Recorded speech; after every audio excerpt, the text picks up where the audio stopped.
அரசு துறைகள் மூலமாகவும் பல தொழில்களை தொடங்க ஏற்பாடு செய்தார் எம்ஜிஆர். பல்வேறு பகுதிகளில் தொழிற்கழகங்களும் மாவட்ட தொழில் மையங்களும் தொடங்கப்பட்டன. பல்லாயிரக்கணக்கான மக்களுக்கு வேலைவாய்ப்பு கிடைத்தது. அமெரிக்க நாட்டிற்கு சென்று அங்குள்ள தொழில்நுட்பங்களை தெரிந்து வந்து தமிழ்நாடு காகித தொழிற்சாலையை அப்போதே 132 கோடி ரூபாய் செலவில் தொடங்கினார் எம்ஜிஆர். கைத்தறி தொழிலாளர்களின் துயர் துடைக்க வேண்டும், அவர்கள் வாழ்வை உயர்த்த வேண்டும் என விரும்பிய எம்ஜிஆர் கைத்தறி துறைக்கு என தனி அமைச்சரை நியமித்தார்.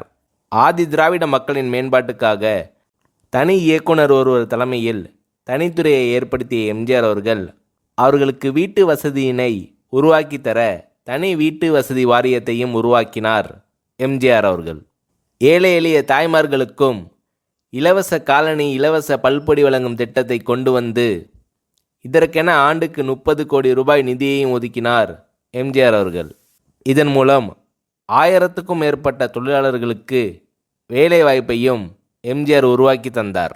அது மட்டுமல்ல, எம்ஜிஆர் அவர்களின் ஆட்சி காலத்தில்தான் ஏழை நடுத்தர மக்களின் வாழ்க்கை தரம் உயர்வதற்கான பல நல்ல திட்டங்கள் உருவாகின.